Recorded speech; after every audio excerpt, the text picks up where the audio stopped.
Alright, guys, let's play Shadowdark. What does the land or world of Terra Invictus have in store for us today? We are beginning today's adventure in Kamadoon. We have returned uh Gorsh home, and he put us up for the night, though he couldn't do anything to. They wouldn't break the rule about no dwarves in the city. So the three non-dwarves in our group are in the common area, and the main thing I'm interested in about a dwarven city is, do they have any like quality blacksmith here? Do they have anybody who can do mithril armor, maybe, or adamantium, or adamantine? Uh, so let's do a check on that. Let's just do. It's dwarves. I think it's likely. I'm not going to roll it advantage because I don't think it's a guarantee. Do they have a special blacksmith here? Oracle check. No, but. No, but. Okay. No, but. That but is probably there's one item available at our somewhere in the city that would be helpful to our group, be it a suit of armor or a weapon, probably something more likely to be crafted by a dwarf, so maybe an axe or a metal suit of armor, not necessarily by a smith here in town. So let's go with that. Let's roll with that. Let's see. It's one weapon, one item. It doesn't necessarily have to be out of that book, because out of the core book, because I'm more likely to be using the player's companion for gear. So let's see if I can find some kind of a armor or weapon. If it were a weapon, what would it be? Silvered or magic? Probably. I don't think a keyword is really going to help me here. So I think we just need to figure out, is it a weapon or armor? So I'm just going to go on this 50-50. So 1, 2, 3 weapon, 4, 5, 6 armor. Good, a weapon. I like that. And I'm going to roll a D100 and see if this gives me a weapon that would make sense for us. Otherwise, I might need to make a different chart. This would kind of be an axe. I feel like this would be an axe most likely. Or maybe a warhammer. Let's just roll and see what we get. 84 sling. It wouldn't be a sling. So that doesn't make any sense to me. So let's see. It could be a... Let me go through the weapons here. Bearded axe, which is a smaller axe. Great axe.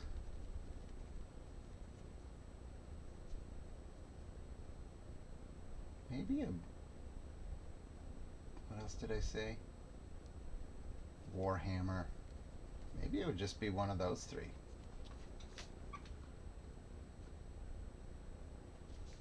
I don't think that it's going to be a ranged weapon. And I don't see anything else that really screams out dwarven to me. So it's one of those three. Bearded axe, great axe, warhammer. I don't really want the warhammer, but whatever. Let's just go 1, 2, 3, 4, 5, 6. So warhammer on a 5, 6. 1. Okay, bearded axe. Cool. Cool enough for me. I've got a stone axe from Orgo. And I do think there's something in... Let's see. In It's somewhere that has a magic. Here we go. Magic weapon bonus. So, weapon bonus, it could be a +0. It's not going to be a +3. I just don't think we're up to that yet. Would it be magic? So if it's a bonus, if the bonus is +0, we're calling it silver instead, which I'm actually still okay with. That has some use. So I'm going to roll a d12. It could be either silver, magic +1, or magic +2. This is not like an official way to do this, obviously. Just silver. That's okay. So silver costs us gold. So let's go ahead and buy it. Right now, Orgo has silver javelins. Let's... Maybe we should see if they want to trade a silver javelin for a silver axe. I think that would make sense, don't you?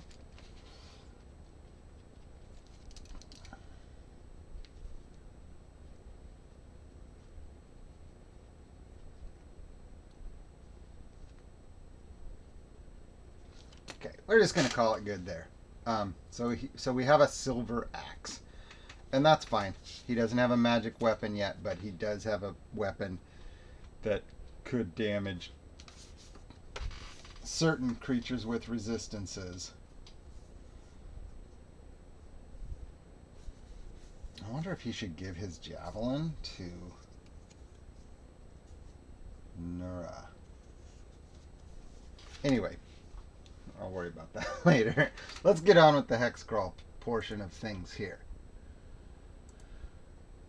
Camadoon, and we want to, I think maybe what we want to do is, oh shoot, where's my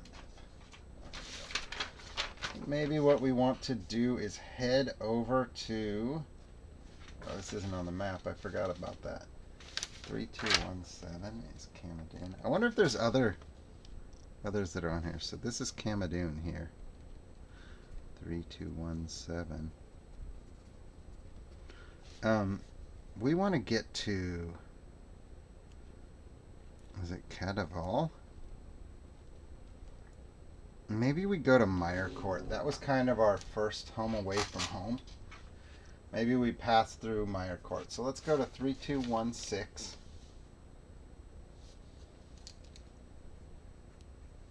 And we're all geared up after a day staying in Camadoon.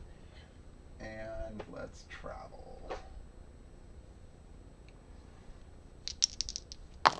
Navigation, we're good. 3216. Don't know if we've been here. Oh, 3216 is Meyercourt, so it's in an adjacent hex. Wow. Okay, what I like about this probably is the transport to Landrace or Morio, but those aren't the places we want to go, so never mind. Darn it.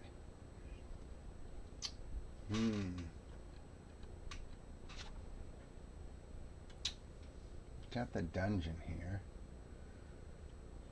That's cool. Let's just spend a day in this town and see what. Let's do a rumor. Okay, we already have that one. Well, we already have that. We've already dealt with this. Drow have infiltrated the Meyercourt Palace, but we defeated the Drow and cleared the Meyercourt Palace. So, should we do... Oh, I know what we need to do. We need to check for a random encounter. No random encounters in Meyercourt. So we just have a low-key day. Barely even need to gear up because we just did that. So let's keep moving. Let's go directly west. I want to make sure that Cadaval is where we want to go. I'm trying to remember. I think it is. But I don't want to travel all the way over there and go, oh, this isn't the town we've wanted to go to. I think it is. But I don't see the... Shoot, I think it is. We're going to travel that way anyway. 3215. 5. I'd like to do hexes that I've not gone to, but I don't know which they are. I haven't like been marking or anything. 3215, if we can navigate there, we do. Probably have been here. Warm and sunny, fertile farmland, random encounters. Large homesteads, extensive fields. No random encounter. Safe, check once per day, so we'll give it one more check as we travel through the hex. No go there. So this is our first hex of the day because we spent a whole day in Meyer Court. 3214 maybe? Yeah, we're just going to travel directly east or west. 3214. We're good. Still and quiet with no wind, warm sunny skies, high cumulus clouds. There's I don't know if we've been here, a burnt tower, heavily damaged tower on a hilltop surrounded by desolation. Hardwood trees have overturned on their side in a circular pattern centered on the tower, as if some massive blast blew the trees down as a shock wave rippled outward. I definitely have not been to this hex. So it sounds intriguing. There's stuff here. Let's do a random encounter check first. We do have a random encounter. Sounds like it could be dangerous. We find a wooden box containing flint and steel and 3 flasks of oil. That reminds me of something I meant to do in downtime. And I'm not sure, I'm not going to call that a treasure, but we find flint and steel and oil. I wanted to transition the group to carrying a lantern instead of carrying a bunch of torches. I was trying to think, this is like off-camera stuff, I was trying to think, what should we be doing now? We've got gold. We're kind of the next higher tier of citizen. We're no longer poor. We're now middle class or better. So I was thinking torches out, lantern in, and the other thing I was considering is some sort of mount maybe soon, or some sort of something to help us travel faster or potentially travel faster. I don't know if I want to travel faster. I like the hex crawl thing of going through each hex, but even if we were on horseback, we could still go at a pace where we check the hexes but travel faster and less wear and tear on the bodies kind of thing. So anyway, let's say we have a lantern. Let's buy a lantern retroactively, which is a little cheaty because I forgot, but I did intend to do that. And we'll give a lantern to someone who can carry a lot. Well, no, Abbott's not going to carry it. Our lantern bearer would then be Krell, right? Yeah, Krell would be the guy, and that's the last thing he can carry right now. No, he can carry one more. He's 11th strength. That's right. The strength score is how much he can carry. So even though he doesn't have a bonus, his strength is 11, not 10. So he can carry 11 items. I like that. Okay, so what is up with this tower? I have to do a check to see if I can discover it. This is going to be a 20. Oh, no!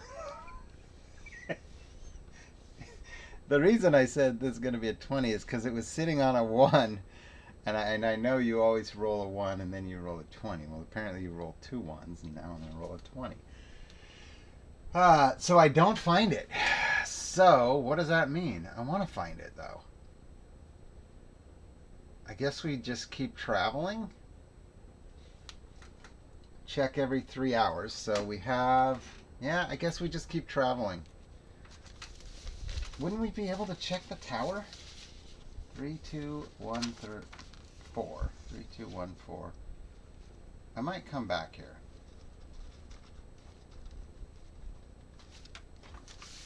Okay.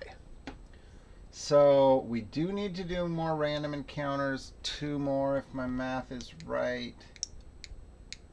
No, 4 hours in this hex, so just 1 more. No.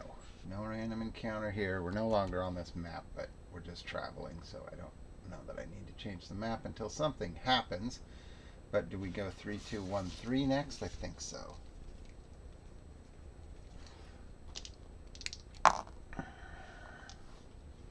Oh, 8 makes it barely. 3, 2, 1, 3. Cool, crisp morning fog, sunny and clear throughout the day. Village ruin, forested hills cut by many shallow creeks. A Morado village has been recently destroyed. Only a few stone ruins and hastily dug graves remain. Let's do our random encounter check. We do have a random encounter, and it is... Oh, cool. It's not an encounter. A good quality steel helmet drifting along the bottom of a creek bed. So if one of our dwarves doesn't have a helmet, they do now. I'm not really doing anything with the helmet being a thing, so this is more just a flavor, but steel helmet. Village ruins. So we have something to roll here. And this was... So this is... never mind. 3. Bad news. Bad news. This is a potential combat, and we can't avoid it because of that 3.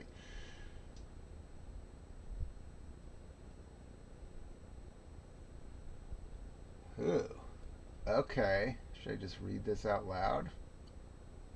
It's combat, and we can't avoid it. So, a band of 2d4 hobgoblin mercenaries are camped in one of the ruins. So what we're going to say is, as we're traveling through, they attack us.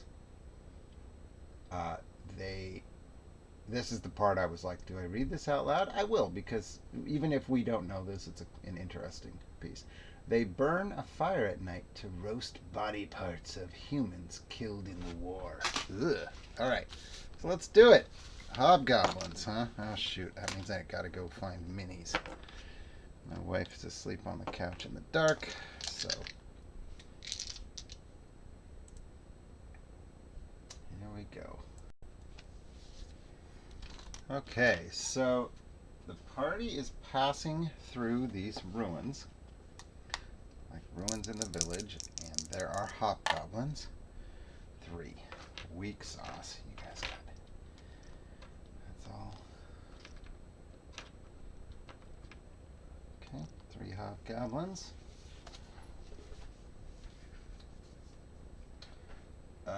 They are, we'll do the distance thing. Far. So they let out kind of a war cry. I'm not even going to roll a reaction for them because combat couldn't be avoided on this one. And just reading the thing, I think they're the type that would go for us. If there was 6 or 8 of them, I would give them a fighting chance here, but here goes. Shouldn't be quite so confident, but okay, let's roll initiative. They lose initiative too. Wow. So basically what happens is they make a bunch of noise. They make a bunch of snarls and stuff as they're running towards us to attack us. And we notice them and we get to act first. So let's be real clear and real simple here. The very first thing that's going to happen is Krell is going to cast sleep on them. So let's go. Krell casting sleep. 3, a miss. Okay, well, now we have them. I was like, why am I even getting out the minis? I'm going to put these guys to sleep. They're going to be dead before they know what hit them.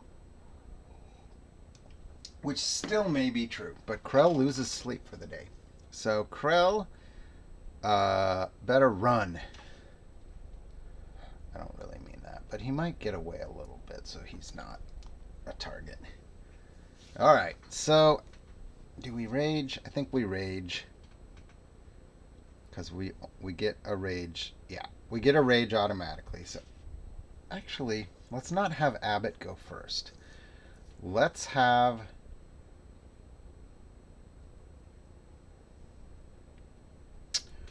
Nura shoot her longbow. She'll actually run across and shoot over here, just for fun. She'll shoot at this guy closest. 8. I don't think that's a hit. They've got a high AC because they've got shields and chainmail. So that's not a hit. This might be harder than I thought. I talked shit. We are going to rage with Thane because there's just no real recourse here other than that. I'm going to scoot these guys up, actually. Even just one step, because I have one of them that's an archer. So I'll pretend he's further back, but I don't want to flip the map to take up all my table space. But he's back. So let's see. Renariel is going to shoot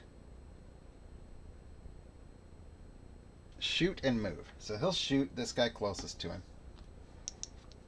Crossbow. 18. That's a hit. All right. Good. We got to get the thing going. And that is a D6. Yeah, D6. 4 damage. How much do you got? 10. Okay. They are going to be tougher than I thought. I thought we were going to take them out rather quickly. 4 damage on one. That's going to be this guy. So that's who we'll target. Oh, and then I said he's going to run. So what he's going to do is run back here and take a hide spot. And he doesn't... Well, I'll play that through if we get there. Orgo will come up here to attack. Right here.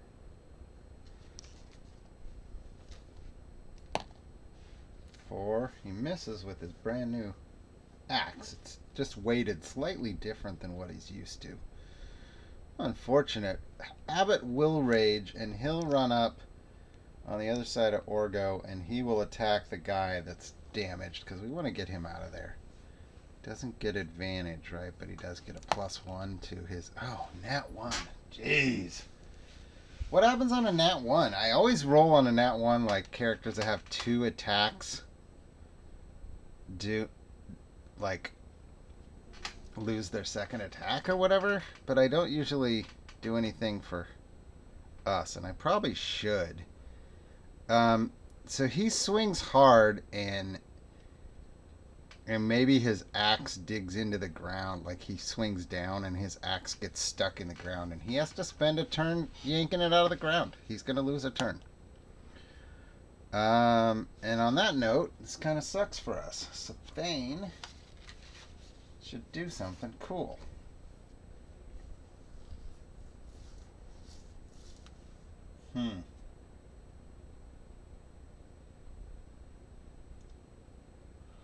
He doesn't really have anything cool, does he?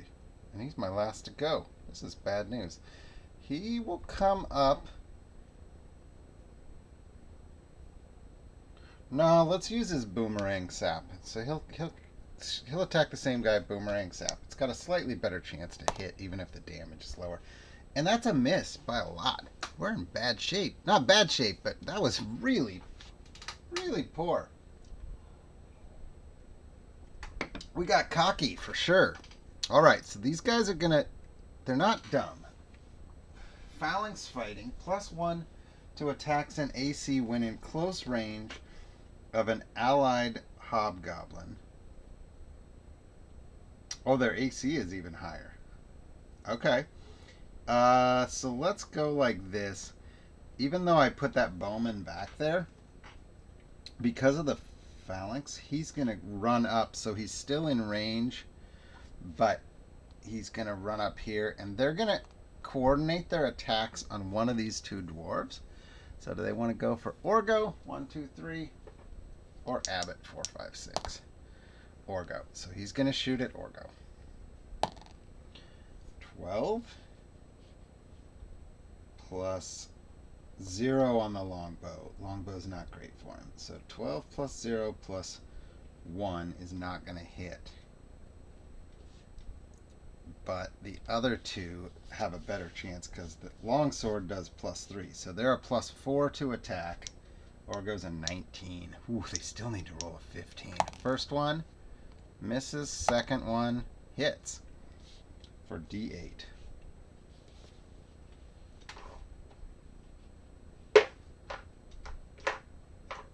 Oh, I don't have a D8 for the. I mean, I do, but not. I don't have the red D8 for some reason.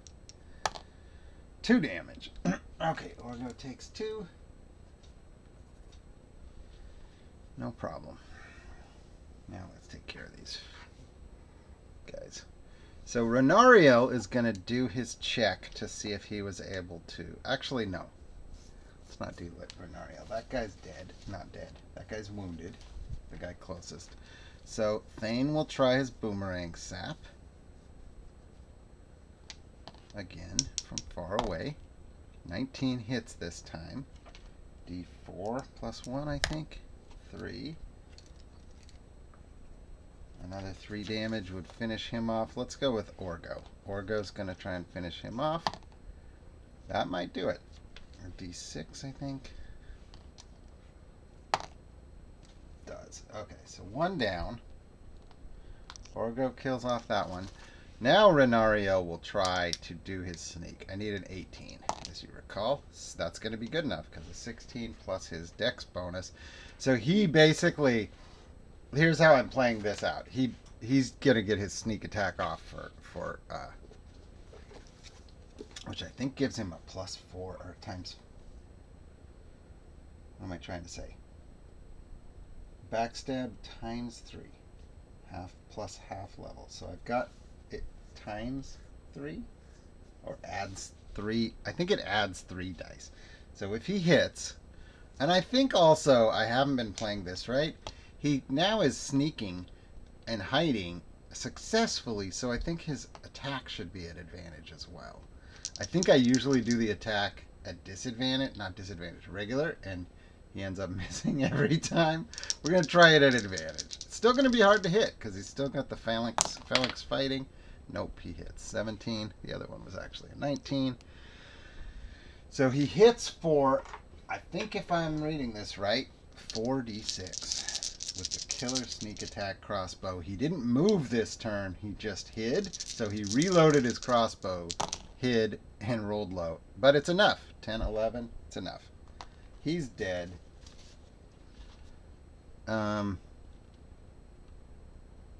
Abbott's yanking his axe out of the ground. Nura can shoot. So Nura can shoot.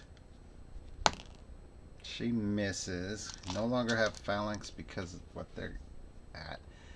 And what is Krell going to do? I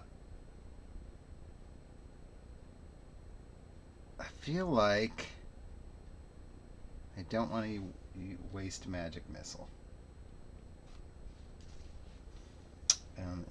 So it's not any point to roll his staff.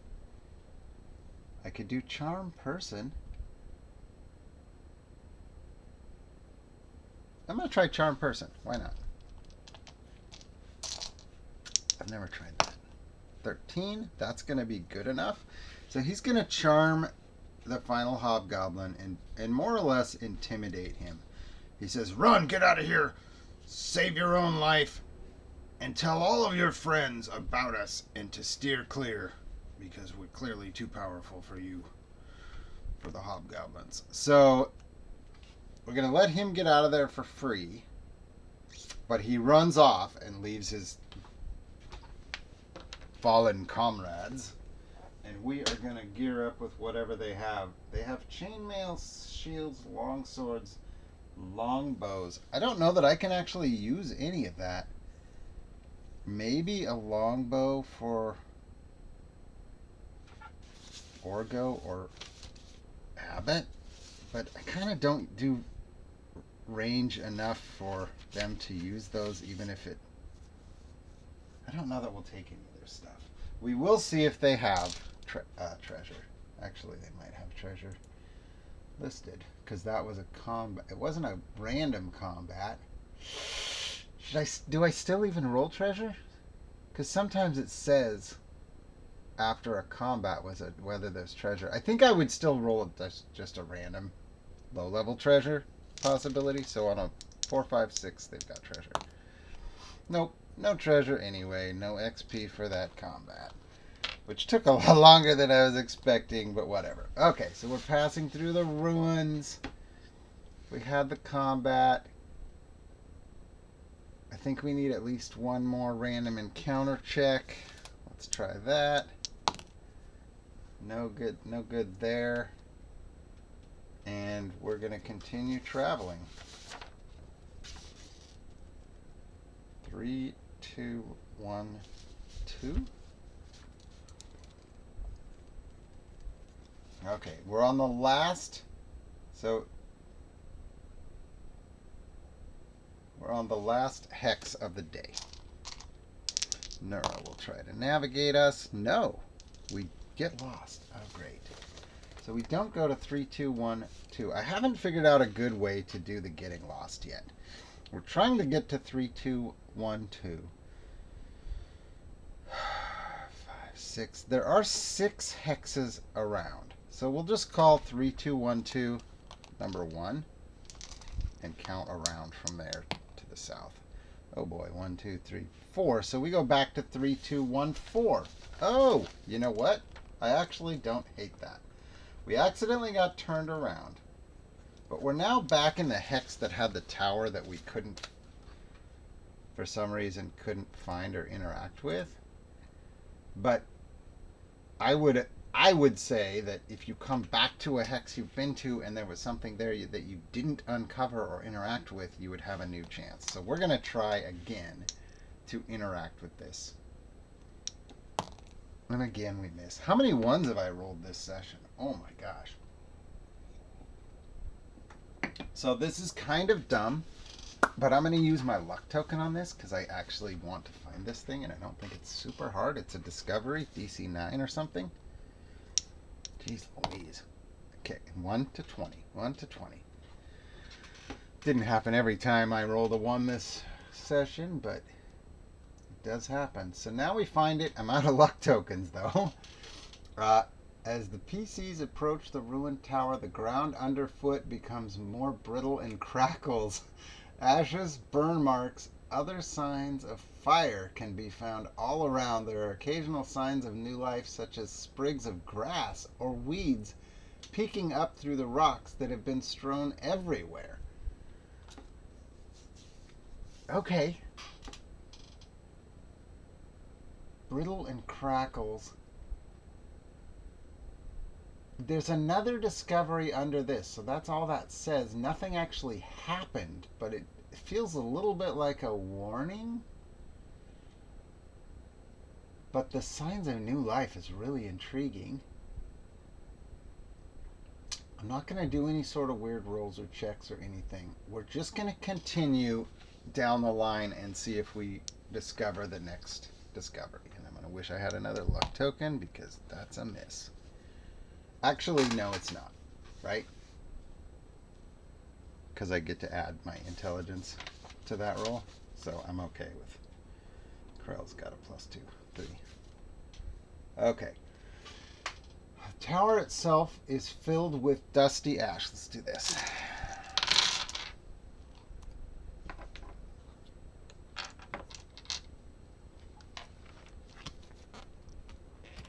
There's our tower, so we came over here. Next hex, flip the page. So we're around the tower.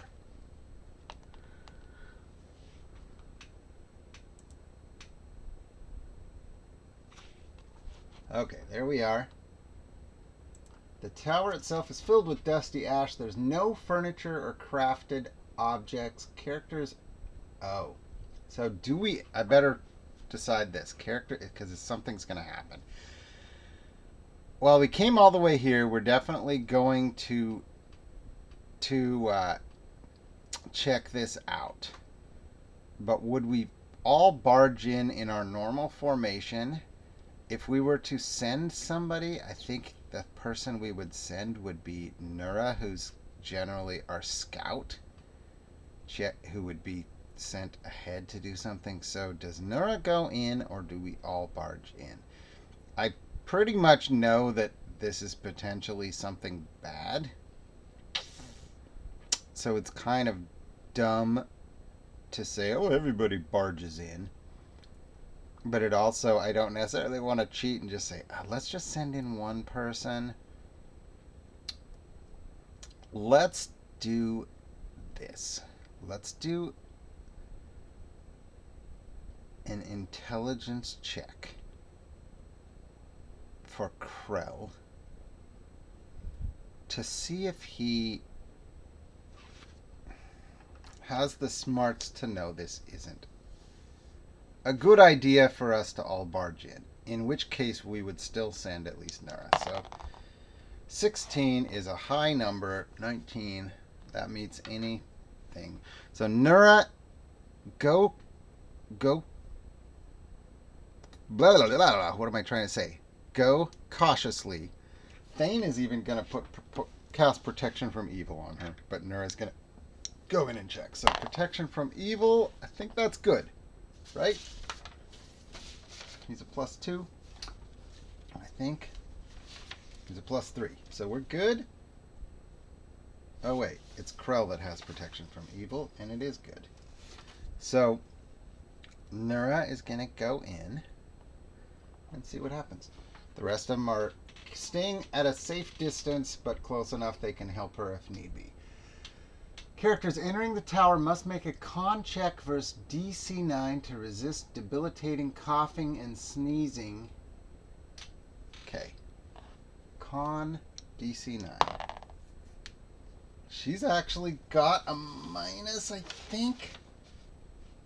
No, she doesn't have a minus. She's a negative, or she's a 10, so no bonus or negative, so she makes the con check. So she definitely is coughing a little bit, but not uncontrollably. The stairs have collapsed, and reaching the highest room requires climbing. Okay, so she's gonna say, come on in, like, somebody's gotta climb up if we're gonna try it. And I think we do. Like, we're adventurers, we're trying this. My best climber would probably be Renariel, but with the coughing, sneezing thing, I think we're going to just go one at a time still, too. So Renariel's going to come in with the grappling hook and all that jazz and try to climb. He's got to do a con check. Don't think he has good con. He doesn't. So he's coughing and sneezing uncontrollably and says he can't do it. I like this right here. He's got, it looks like he's covering his mouth to try to avoid the coughing and sneezing, but he can't do it. So he just has to leave.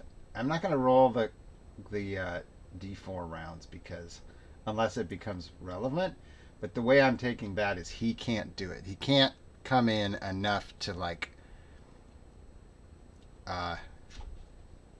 do this. So who would be next in line? I think it would be either Orgo or Abbott. I think Abbott would probably be like, I'm doing this. And I think he might be the most sensible to do it too. So Abbott's going to try. But he doesn't. Yeah, Abbott will try. Okay. He's got to make the con check. And he does. So he's able to, now he has to climb. DC 12 strength, right? That actually should be good. And I think he has, he doesn't have strength grit. But Orgo does. So if Abbott can't make it, Orgo can. Whatever. Eventually we'll get here. Oops. I rolled. But he makes both of those anyway. I didn't mean to roll advantage. I was thinking about Orgo right after I said that Abbott doesn't have advantage, but he makes it on either of those dice. So he climbs. The upper quarters are covered in ash and dust. There's a glimmer of gold on the floor in one corner. The ring of the blazing inferno described below. Okay, I don't think I need to roll, but there's a treasure icon. So, oh, that's what it is. The ring of the blazing inferno. Whew. When the command... Okay.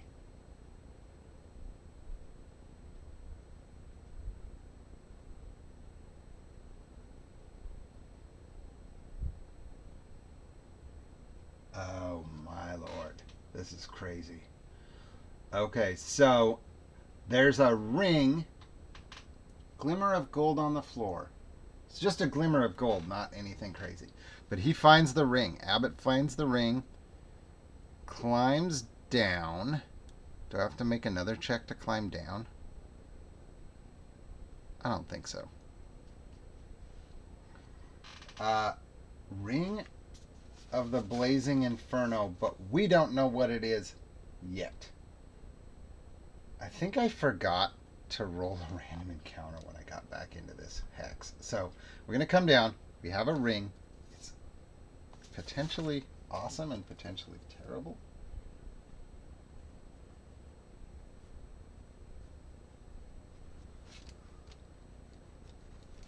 Krell is going to check it out. First, when we get out of this tower, or maybe while we're in the tower, I'm going to roll that random encounter that I was supposed to roll.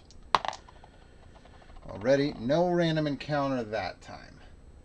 So now we get out of the tower, and do we need to rest? Renariel's been coughing the whole time, but he's coming back around to things now. We do need at least one more random encounter check on a d6. Just a 1. Oh, we got one. Okay. What is our random encounter this time?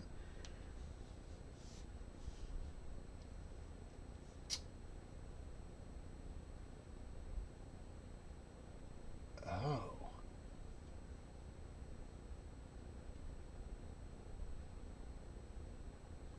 This might be our whole next thing. This doesn't seem like a tiny random encounter.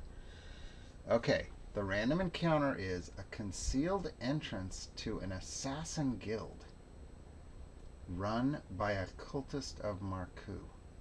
So I need to think on that. An assassin guild? That could go a lot of different ways. That could be almost treated like a dungeon. That could be treated like something where Renariel has, Thieves Guild connections and things like that, and maybe it's not a combat, but something where he could have some sort of interaction. It could be a combat thing that leads to assassins or cultists. Okay, let me think about how we're going to do that, because we're at a good stopping point for this anyway. So we find an entrance. We don't know that it's to an assassin's guild, but we might notice something, some sort of cultist type markings or something like that, to give us a hint. Especially Renariel who's not a cultist, but borderline assassin, I suppose, might have some knowledge of that type of, you know what I mean, what a guild would look like, or things like that. So we'll go with that next time. While we're still in this hex, though, before we go explore this entrance, let's see if we kind of take a little rest and see if Krell can identify this item. Now, this is more difficult. I'm going to say it's a DC 15. Now, he can try it every day until he gets it, but it's a DC 15 for him to tell if he can. No, so he didn't get it at all. So do I tell you guys what it is? Nah, we'll hold off.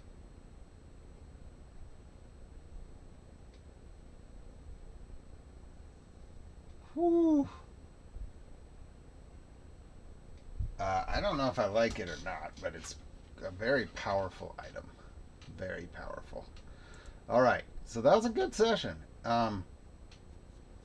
Let's see. Yeah, we had a battle with some hobgoblins that was harder than it felt like it should have been.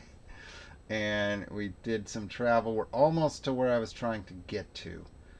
And probably next session, we will see what's up with this potential assassin guild. All right, you guys, thanks for watching. I'm Bradu, and we're playing Shadowdark Terra Invictus.